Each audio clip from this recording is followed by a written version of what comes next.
Hello everyone. तर आपण आज बघणार आहोत प्लाझ्मा मेम्ब्रेन. तर सगळ्यात पहिले फीचर बघूया आपण. द प्लाझ्मा मेम्ब्रेनला काय म्हणतात? सेल मेम्ब्रेन असे म्हणतात. ओके. आणि the structure in the cell separated the interior of the cell from the external environment. Okay, म्हणजे द एक्सटर्नल एन्व्हायरमेंटला सेपरेट कोण करतं? प्लांट सेल वॉल सेपरेट करतं. ओके, तर त्याच्यामधले की फीचर बघूया आपण. तर फर्स्ट काय आहे? Phospholipid bilayer. ओके, तर सगळ्यात पहिलं plasma membrane is primary compose of the double layer of the phospholipid. Okay, तर सगळ्यात पहिले तर बायलेयर म्हणजे काय आहेत? 2 लेयर आहेत. ओके, तर डबल लेयर म्हणजे 2 लेयर आहेत तिथं. आणि एक तर फॉस्फोलिपिड आहे म्हणजे फॉस्फरस लेयर, लिपिड वेगळं आहे. ओके, तर हे लक्षात ठेवा, लिपिड. ओके, तर लिपिड जे आहे, लिपिड वेगळं आहे. ओके, तर 2 मिळून हे तर बायलेयर बनतं. Next the hydrophobic. ओके, तर हायड्रोफोबिक म्हणजे काय आहे की हायड्रो म्हणजे काय? वॉटर. ओके, फोबिक म्हणजे काय? रिपल्शन म्हणजे दूर जाणे. ओके, तर त्याला म्हणतात काय? हायड्रोफोबिक म्हणतात. The hydrophobic the tails face invert away from the water and while the hydrophilic water attracted head the face outside towards the water based environment inside and outside the cells. Okay, तर सगळ्यात पहिलं काय? Hydrophilic म्हणजे काय? वॉटरमध्ये attract होणे. आणि hydrophobic म्हणजे water repulsion म्हणजे दूर जाणे असे म्हणतात. नेक्स्ट आहे fluid mosaic model. Okay, the plasma membrane is described by the fluid mosaic model where the membrane is flexible, the fluid and the contain the variety of the protein, lipid and carbohydrate and that move naturally with the layer. Okay, तर fluid mosaic मॉडेलमध्ये काय आहे की सगळ्यात पहिलं plasma membrane आहे आणि fluid. त्याच्यामध्ये काय आहे? सगळ्यात फ्लुइडमध्ये काय? एक तर प्रोटीन आहे, नेक्स्ट लिपिड आहे आणि कार्बोहायड्रेट आहे. ओके, तर नेक्स्ट बघूया आपण. ओके, तर फर्स्ट काय आहे? सेलेक्टिव्हली परमॅबिलिटी. ओके, तर सेलेक्टिव्हली परमॅबिलिटी म्हणजे काय आहे? The plasma membrane regulates that the enter and exit of the cell and the small non polar molecule and can pass easily while the ions and the larger polar molecule require the transfer protein to cross. Okay, तर सेलेक्टिव्हली परमिटेबिलिटी म्हणजे काय आहे? For example हे cell आहे, तर सेलमध्ये जे आहे ना, तर सेलमध्ये काय केलं जातं? For example water. ओके, तर वॉटर या आयन्स वगैरे जे आहेत आयन्स, तर त्याचं एंटर होणे. ओके, सेलमध्ये आतमध्ये जाणे आणि बाहेर पण येऊ शकतो, त्याला म्हणतात सेलेक्टिव्हली परमॅबिलिटी.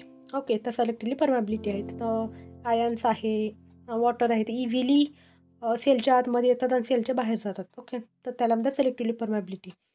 नेक्स्ट आहे protein. The internal protein span the membrane and are involved in the transport, signalling and the structure support and the peripheral protein are the attach to the surface that the membrane are called role in the cell signalling shape and the other function. Okay, तर त्याच्यामध्ये जे आहे तर internal protein आहे. Okay, त्यामध्ये काय आहे? Proteins आहे आणि त्याच्यामध्ये ट्रान्सपोर्ट केलं जातं. ओके, आणि प्लांट सेल वॉलला प्रोटीन इम्पॉर्टंट आहे. कशासाठी? स्ट्रक्चरसाठी. ओके, स्ट्रक्चरसाठी इम्पॉर्टंट आहे हे प्रोटीन. नेक्स्ट काय? Cholesterol molecule are interpret within the phospholipid bilayer. Okay, तर क्लोरोप्लास्ट कुठं आहे? एक तर फॉस्फोलिपिड बायलेयरमध्ये आहे. Okay, they stabilising the membrane are the maintaining its fluidity and the temperature changes. Okay, तर त्याच्यामध्ये काय केलं जातं? टेम्परेचर चेंजेस करू शकतात त्याच्यामध्ये कोलेस्ट्रॉलमध्ये. ओके, तर नेक्स्ट बघूया आपण carbohydrate chain. Carbohydrate are that attach to the protein or the lipid on the extracellular surface of the membrane and forming the glycoprotein and glycolipid, and they also play important role in the cell recognition and communication. Okay, तर carbohydrate chain म्हणजे काय? एक तर carbohydrate काय attach आहे? कशाला? Protein आणि लिपिडला. Okay, तर कार्बोहायड्रेट कशाला अटॅच आहे? प्रोटीन आणि लिपिडला आहे. आणि त्याच्यामध्ये काय फॉर्म केलं जातं? ग्लायकोप्रोटीन एक आहे आणि ग्लायकोलिपिड आहे.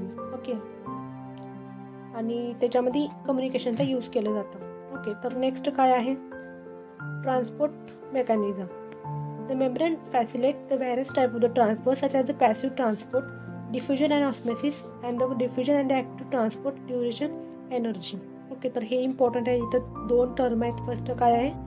पॅसिव्ह. पॅसिव्ह ट्रान्सपोर्ट म्हणजे काय आहे, डिफ्युजन होणे, ऑस्मोसिस होणे. ओके, अँड फॅसिलिटेड डिफ्युजन होतं. कुठं होतं, पॅसिव्ह ट्रान्सपोर्टमध्ये होतं. आणि ॲक्टिव्ह ट्रान्सपोर्टमध्ये काय पाहिजे, ॲक्टिव्ह ट्रान्सपोर्ट करण्यासाठी काय पाहिजे, एनर्जी पाहिजे. ओके, म्हणजे ATP पाहिजे काम करण्यासाठी.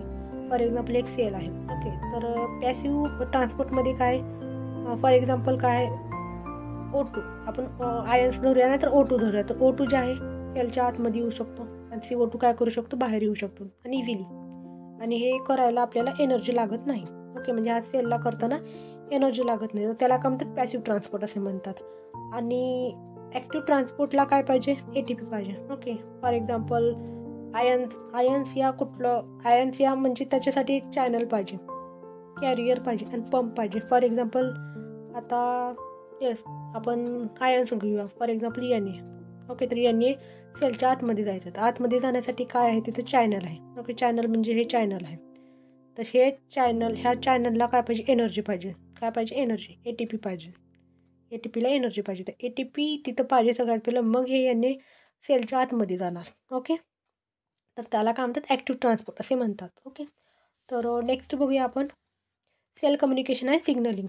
The receptor protein on the plasma membrane receive the signal, for example, hormone, neurotransmitter from the outside cell and trigger the integral responses. Okay, तर ह्यामध्ये काय आहे, सेल कम्युनिकेशन होतं, सेल टू सेल कम्युनिकेट करतं. For example इथे एक sale आहे आणि इथे एक सेल आहे, तर दोन सेल आहेत, तिथं काय केलं जातं, कम्युनिकेट करतात. ओके, त्याच्यामध्ये हार्मोन ट्रान्समिट केलं जातं, न्यूरो ट्रान्समिटर काय केलं जातं, सेल कम्युनिकेट करू शकतात. ओके,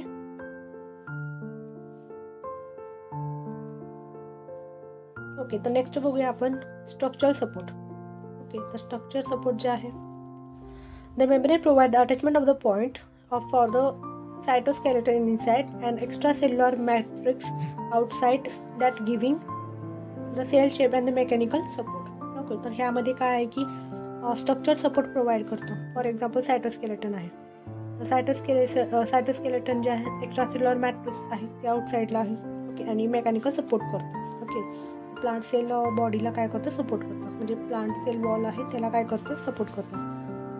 तर okay, the feature that plasma membrane essentially for the maintenance cellular homeostasis and communication. Okay, cellular communicate करतात आणि plasma membrane also known as cell membrane. Okay, तर हे झालेलं आहे आपलं.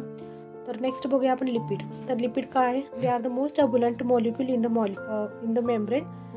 The primary the lipid types include the phospholipid. Okay, yes, तर सगळ्यात पहिले जे आहे प्लांट सेल वॉल आहे. तर प्लांट सेल वॉल जे कशापासून बनलेलं आहे, तर फॉस्फोलिपिडपासून बनलेलं आहे.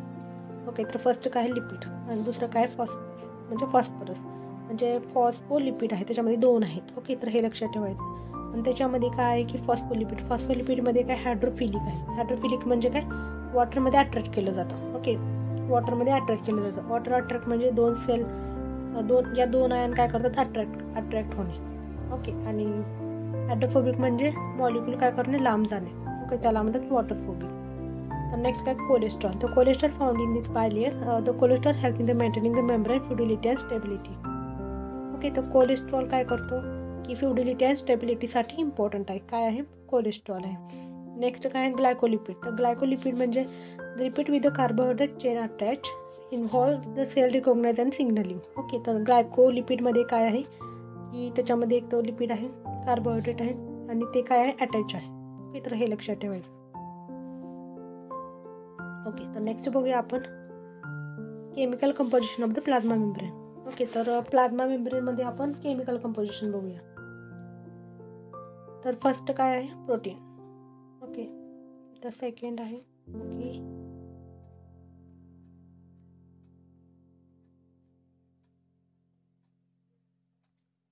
ओके, तर केमिकल कंपोजिशन बघूया प्लाझ्मा मेम्ब्रेनमध्ये. काय प्रोटीन आहे, तर protein are embedded within the attach to the lipid bilayer serve various function. Okay, तर प्रोटीनमध्ये जे तर प्लाझ्मा मेम्ब्रेनमध्ये काय प्रोटीन आहे, त्याच्यामध्ये काय लिपिड आहे आणि दोन्ही काय अटॅच आहे. नेक्स्ट काय, internal protein. This span across the membrane the function of the channel carrier and receptor. Okay, तर प्रोटीनमध्ये काय रिसेप्टर केलं जातं. नेक्स्ट काय, पेरिफेरल प्रोटीन. तर they are the attach to the outer and inner surface of the membrane and often they play either signalling at the structural support. Okay, तर peripheral protein म्हणजे काय, ते अटॅच राहिलेलं आहे आउटर आणि inner सरफेसला काय केलं जातं, अटॅच केलं जातं. नेक्स्ट आहे कार्बोहायड्रेट.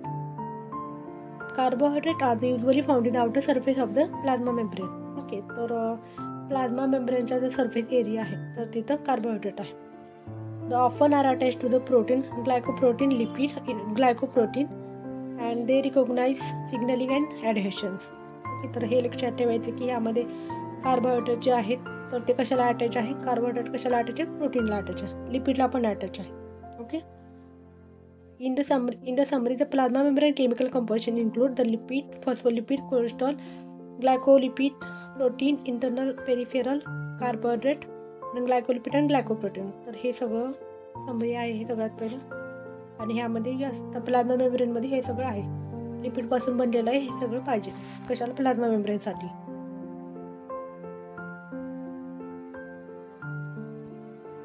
ओके, तर नेक्स्ट करूया आपण फंक्शन ऑफ. सगळ्यात पहिला आपण डायग्राम बघूया.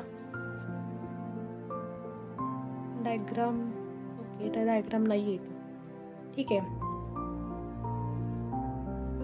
Okay, the function of the plasma membrane. The plasma membrane also known as the cell membrane, the key function of the cells. Okay, तर सगळ्यात पहिले barrier of the protection.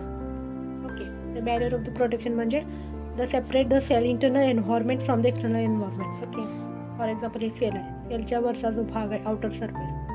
Okay, for example हा outer surface आहे, तर outer सरफेसला काय म्हणतात, plasma membrane असे म्हणतात. तर प्लाझ्मा मेम्ब्रेन काय प्रोटेक्ट करतो कशाला, सेलला. ओके, हे एक्सटर्नल, हे बाहेरचं जे एक्सटर्नल एन्व्हायरमेंट आहे हे इंटरनल एन्व्हायरमेंट आहे, ह्याला प्रोटेक्ट कोण करतं, हे प्लाझ्मा मेम्ब्रेन करतं. ओके, तर नेक्स्ट काय आहे, regulation and transport. The control of the movement of the substance in of the cells and the essential nutrient to enter the waste product to the leaves while maintain the homeostasis. Okay, तर त्यामध्ये जे आहे तर regulate of the ट्रान्सपोर्टमध्ये movement of the substance केलं जातं, म्हणजे कुठले पण फॉर एक्झाम्पल आयन वगैरे सेलच्या आतमध्ये जाऊ शकतो, त्याला म्हणतात regulation of the transport. Next काय, communication. The contain the receptor and the facilitate the cell communication and signalling enabling the cell respond to the change environment and communicate with the other cells. Okay, तर म्हणजे एक sale दुसऱ्या सेलला काय करू शकतं, communicate करू शकतं.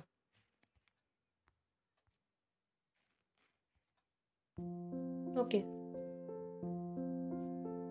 ओके, तर लास्ट आहे हे. तर सगळ्यात पहिलं काय, स्ट्रक्चर सपोर्ट.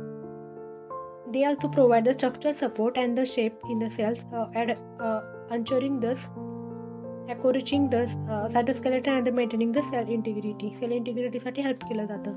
नेक्स्ट काय, cell recognisation. They play the role in the cell recognisation and the adhesion in crucial the tissue formation and the human responses. Okay, तर हे पण कशासाठी, टिश्यू फॉर्मेशनसाठी केलं जातं. ओके, सो ठीक आहे, आपला चॅप्टर कंप्लीट झालेला आहे. थँक्यू.